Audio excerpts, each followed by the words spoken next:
Hola, bienvenidos. El tema a ver a continuación es campo en función del potencial, concepto de gradiente y superficie equipotencial. El campo eléctrico y el potencial eléctrico están relacionados como se demostró en el tema anterior, en donde se demostró que se puede determinar la diferencia de potencial si se conoce el campo eléctrico. En este video demostraremos que se puede hacer viceversa. Partiremos del potencial eléctrico para determinar el campo eléctrico mediante una operación matemática vectorial. También se hablará del concepto de las superficies equipotenciales y cómo es su representación gráfica en diferentes configuraciones. Una de las ventajas de calcular el potencial eléctrico escalar es que de este se puede calcular el campo eléctrico, utilizando el concepto de gradiente. El gradiente de potencial es un vector que representa la relación de cambio del potencial eléctrico con respecto a la distancia en cada eje de un sistema de coordenadas cartesiano. Para demostrar lo dicho anteriormente, lo hacemos partiendo de la definición de trabajo que realiza una partícula para ir de un punto a un punto B, donde del trabajo se puede expresar el diferencial de potencial entre dos puntos separados una cierta distancia. Realizamos el desarrollo matemático en el que se concluye que el diferencial de potencial viene dado por el producto del campo y la trayectoria en función de un ángulo entre los dos. En general, el potencial en un punto será función de las coordenadas x, y, z del punto. Si la dirección de la trayectoria es paralela a los ejes, entonces existe un cambio en la función respecto a cada una de las variables de las cuales depende. Puesto que la función potencial depende de varias variables, la derivada expresada en la ecuación se convierte en una derivada parcial. Si tenemos una trayectoria paralela a x, de y y de z son 0. Tendremos el campo como la derivada parcial del potencial con respecto a x, y lo mismo con sus otras componentes. Por lo tanto, el campo eléctrico viene dada por la expresión donde la suma de cada una de las derivadas parciales será el gradiente de la función. El signo menos indica que la orientación del campo eléctrico apunta en la dirección que disminuye más rápidamente.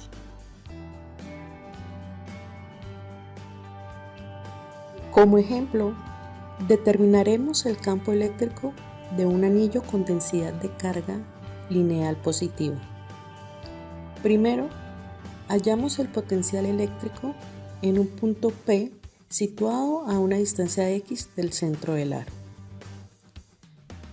Como se trata de una distribución de carga continua, utilizaremos la expresión con integral para poder hallar el potencial en el punto dado. Hallamos la magnitud del vector RL de Q al punto, siendo este la distancia que hay del elemento infinitesimal de carga al punto P, que equivale a la raíz cuadrada de x al cuadrado más el radio al cuadrado. Y el de Q será el producto de la densidad lineal por el diferencial de la longitud de arco, donde nuestra variable es un ángulo.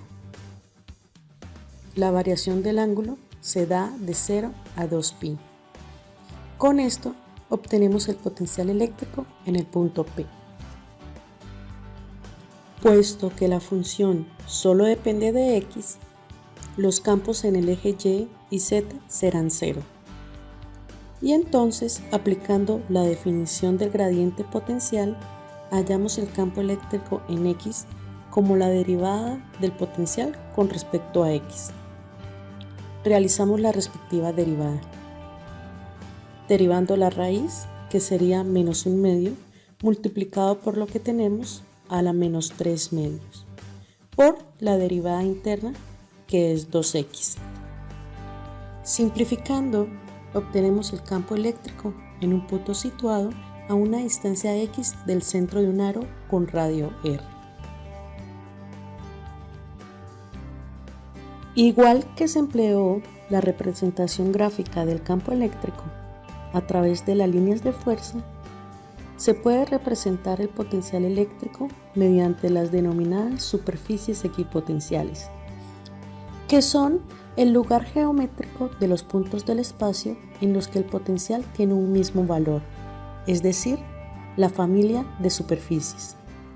Veamos cómo son estas superficies con respecto a las líneas de campo eléctrico. Nuevamente partimos de la definición del trabajo que realiza una partícula para ir de un punto A a un punto B. Con esto se puede expresar el diferencial de potencial entre los dos puntos separados a una cierta distancia, que viene dado por el producto del campo y la trayectoria en función de un ángulo entre los dos. Como se ha indicado, las superficies equipotenciales son puntos con un mismo valor de potencial, queriendo decir que el potencial es constante. Como la diferencia de potencial es un valor constante, al derivarlo debe dar cero, ya que la derivada de una constante es cero. Por lo tanto, ¿cuál es el ángulo que debe tener el campo y la trayectoria para que la derivada sea cero? El ángulo es de 90 grados, ya que coseno de 90 es igual a 0. Esto quiere decir que las líneas equipotenciales son líneas perpendiculares a las líneas de campo eléctrico. A continuación, exponemos las propiedades de las superficies equipotenciales. Se pueden resumir en: las líneas de campo eléctrico son en cada punto perpendiculares a las superficies equipotenciales y se dirigen hacia donde el potencial disminuye. El trabajo para desplazar una carga entre dos puntos de una superficie equipotencial es nulo. Dos superficies equipotenciales no se pueden cortar. Veremos algunos ejemplos clásicos de la representación de las líneas equipotenciales. Para empezar, las estudiamos en las placas conductoras como las de los condensadores. Las líneas del campo eléctrico son perpendiculares a las placas cuya dirección van de la placa positiva a negativa. Se concluyó que las líneas equipotenciales son perpendiculares a las líneas de campo, por lo tanto, estas líneas resultan ser paralelas a las placas. El potencial eléctrico de una carga puntual está dada por la siguiente ecuación, de modo que el radio determina el potencial. Por lo tanto, las líneas equipotenciales son círculos y la superficie de una esfera centrada sobre la carga es una superficie equipotencial. Las líneas discontinuas ilustran la escala del voltaje a iguales incrementos. Con incrementos lineales de R, las líneas equipotenciales se van separando cada vez más. El dipolo eléctrico es un conjunto de dos cargas eléctricas de signos opuestos y separadas una distancia entre sí.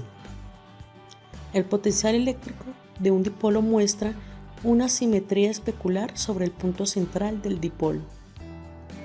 En todos los lugares siempre son perpendiculares a las líneas de campo eléctrico. ¿Qué aprendimos hoy? Hallamos una manera de relacionar el potencial eléctrico con el campo eléctrico, en donde esta relación se da a través del gradiente. También describimos el concepto de superficies equipotenciales y se estudió cómo es su representación gráfica cuando tenemos un par de placas paralelas, una carga puntual y un dipolo.